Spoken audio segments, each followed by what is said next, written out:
Hello, আসসালামু আলাইকুম। চলে আসলাম উই আর ইন থাইল্যান্ডের নতুন একটা ব্লগ নিয়ে। আমরা আছি চিয়াং রায়ে। আর কালকে আপনারা দেখেছেন আমরা ব্যাংকক ডংমং ইন্টারন্যাশনাল এয়ারপোর্ট থেকে 6:10-এ রওনা দিয়ে কিভাবে 7:25-এই চলে এসেছিলাম চিয়াং রায়ে।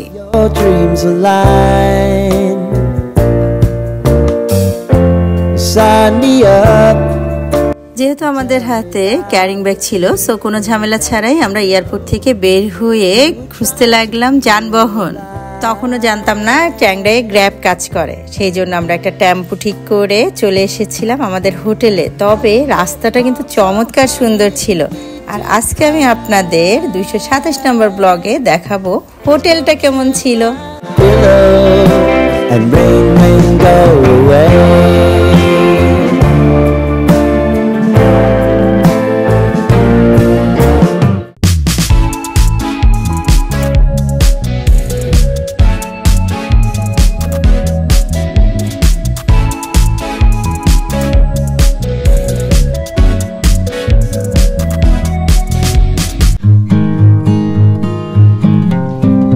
টেম্পো কিন্তু ঠিক আমাদের হোটেলের সামনেই নামিয়ে দিল। 100 বাত নিল, আর গ্র্যাব হলে 70 কি 72 বাত নিত।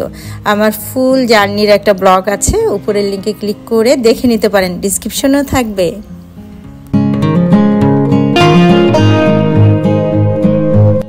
রিসিপশনে আমাদের 3 জনের পাসপোর্ট জমা দিলে ওরা ফটোকপি করে রাখলো। তারপরে ছোট্ট একটা ফর্মালিটিস পূরণ করে নিলাম, আর আমাদের দিয়ে দিল রুমের চাবি। এখানে কিন্তু সেলফ সার্ভিস।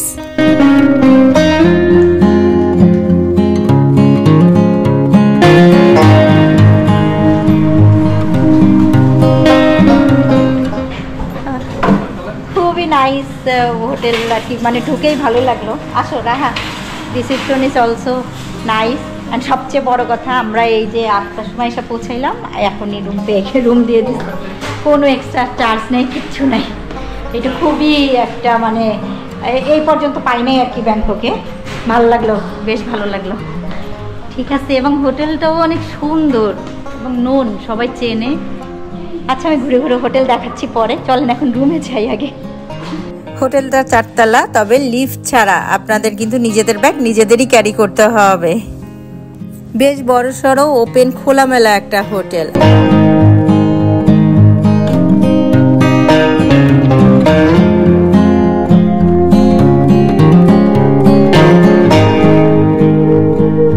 এটা হচ্ছে ওদের রেস্টুরেন্ট এরিয়ার একটা অংশ।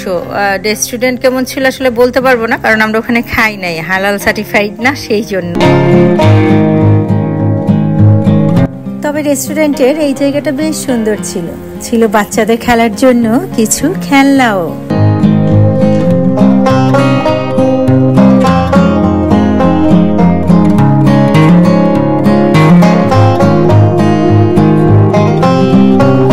আসেন এবার রুমের ভিতরে যাই। বিশাল আলো, তারাও ওয়েট। এইখানে হ্যাঙ্গার আছে, রাখার জায়গা, ব্যাগ রাখার জায়গা, ক্যাবিনেট, হেয়ার ড্রায়ার আছে, টিস্যু বক্স, চার্জিং পয়েন্ট, সুন্দর একটা মিরর। হাই, ও দেখো, চা কফি আছে, আর এটা বিস্কিট, পানি, কেটলি, একটা টিভি আছে, এটা বসার জায়গা আছে, আর ওপেন একটা উইন্ডো আছে। উইন্ডো ভিউ যদিও সিটি ভিউ, সমস্যা নাই। ও টেবিল ল্যাম্প আছে কাজ করার জন্য, আবার একটা ইয়া দেওয়া আছে, এই যে সুন্দর সিট আছে। আর এই হচ্ছে খাট আছে, 2টা তাওয়াল, বেগুনের পাথর খাবারের। আচ্ছা, ও এখানেও চার্জিং পয়েন্ট আছে। ওই দেখো চার্জিং পয়েন্ট, এসি রুম কিন্তু এসি। আসেন এবার হচ্ছে ওয়াশরুমটা দেখাই।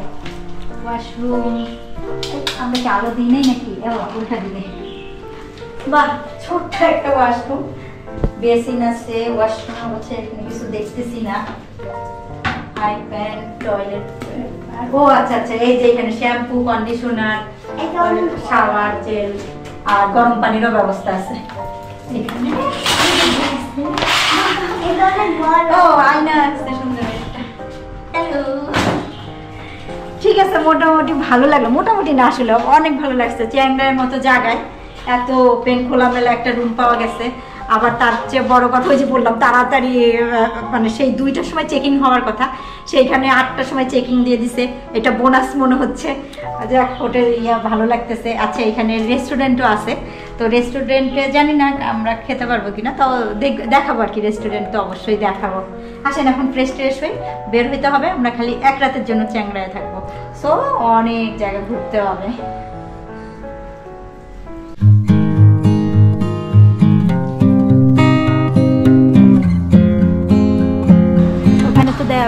ফরেনারদের জন্য 1000 বাত। ওর বাপরে, 1000 বাত জাস্ট 1000 বাত কি পার পার্সন লেখা। এটা 100 কোথায় দেখতেছো তুমি? ওইটা আবার ডে ট্যুর। ও আচ্ছা আচ্ছা, ডে ট্যুর 7 প্লেস। আচ্ছা আচ্ছা, ওইটা আবার আলাদা। চলো, সুন্দর হোটেলে দিয়ে রাখছে কোথায় কোথায় যাবেন, কিভাবে, এইগুলো আমরা আগে প্ল্যান করে রাখছি। চলেন এখন জাস্ট বের হই।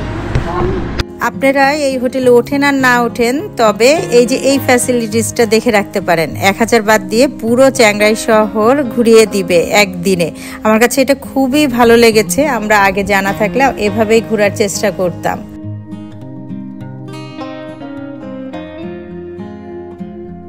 এখানে কিন্তু কবে কোনটা, কখন কোন দিকে যেতে হবে হোটেল থেকে সেটাও কিন্তু লেখা আছে, দেখে নিতে পারেন একবার। আমাদের প্রথম গন্তব্য হোয়াইট টেম্পল ছিল, কিন্তু নাস্তা করার জন্য আমরা চলে গিয়েছিলাম বাস স্ট্যান্ডের সামনে 7-Eleven-এ। আর চ্যাংরাই বাস স্ট্যান্ড আমাদের হোটেল থেকে হাঁটার মাত্র 10 থেকে 12 মিনিটের দূরত্বে। আপনারা যদি চ্যাংরাই থেকে জাস্ট একদিন থেকেই চ্যাংমাইয়ে যেতে চান, তবে টিকিটটা কিন্তু এখনই কেটে নিতে হবে সকাল সকাল, পরে কিন্তু আর টিকিট পাওয়া যায় না। চ্যাংরাইয়ের বাস স্ট্যান্ডটা কিন্তু ভেতরে থেকে এবং বাইরে থেকে দেখতে বেশ চমৎকার ছিল। বাস স্ট্যান্ডে সুন্দর সাজায় রাখছে। টিকিটের কথা জিজ্ঞেস করি, দেখি কি বলে। এখানে তো একটাও দেখতেছি না, চ্যাংমাইয়ের বাস দেখতেছি না একটাও। মনে হয় সকালে ছেড়া যায় নাকি। আচ্ছা, ডিটেলস আপনাদের বলতেছি, দেখা যাক। না, টিকিটের ডিটেলস কিন্তু এখন বলবো না, বলবো যখন চ্যাংরাই থেকে চ্যাংমাইয়ে যাওয়ার ব্লগটা দিব তখন।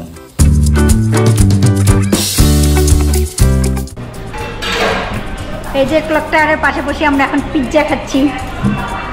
পিৎজার সেট নিছি আর কি। এগুলাই ভালো, বাবারে বোঝা যায় যে কি হালাল হালাল না এগুলা, নালে 7-Eleven। এটা হচ্ছে ক্লক টাওয়ার, চ্যাংরাইয়ের একটি দর্শনীয় স্থান। এখানে রাত্রে মিউজিক্যাল শো হয়, যেটা আপনারা দেখতে পারবেন আমার চ্যাংরাইয়ের ব্লগে। আমাদের হোটেল আর এই হচ্ছে ক্লক টাওয়ার। আমাদের হোটেল থেকে ক্লক টাওয়ার দেখা যায়। এই যে ক্লক টাওয়ার আর এই যে আমার হোটেল। হোটেলটা বেস্ট প্লেসে হয়েছে, বুঝছেন, খুবই চমৎকার প্লেস হয়েছে এবং হোটেলের কোয়ালিটিও অনেক ভালো, ভালো লাগছে আর কি আমার কাছে। তো এটা রিকমেন্ডেড।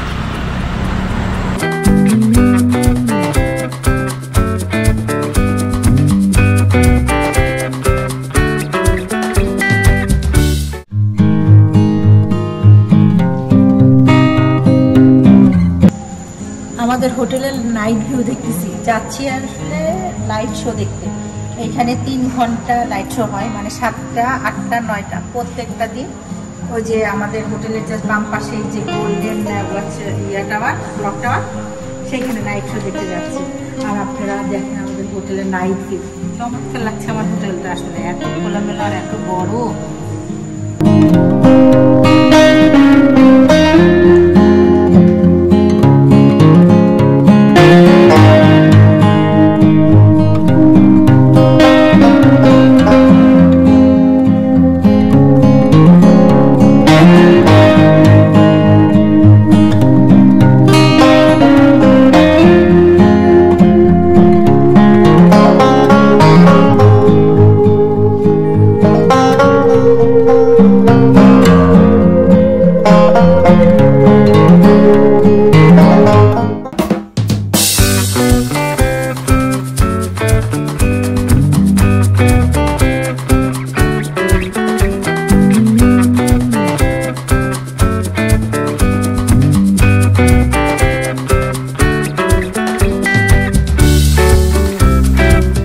মিউজিক্যাল শো দেখে আমরা রাত্রে বেশ খানিকটা সময় বাইরে কাটিয়ে ডিনার করে চলে আসলাম হোটেলে।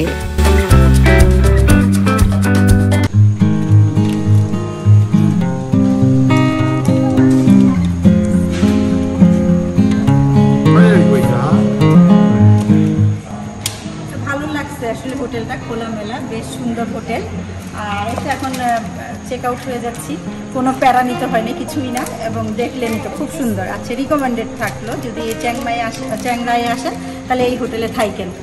আর কত প্রাইস কি সেটা তো আমি সবসময় নিচে দিয়েই দিচ্ছি, আসলে আমার মনে থাকতেছে না, কারণ এত হোটেলে যাচ্ছি মনে থাকছে না। আমি তো রিভিউগুলো দিচ্ছি, আপনারা দেখে দেখে চলে আসবেন।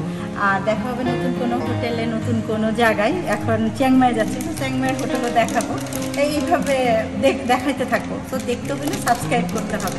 ভালো থাকবেন, সুস্থ থাকবেন, অনেক অনেক লাইক, শেয়ার, সাবস্ক্রাইব করেন আমাকে। আল্লাহ হাফেজ।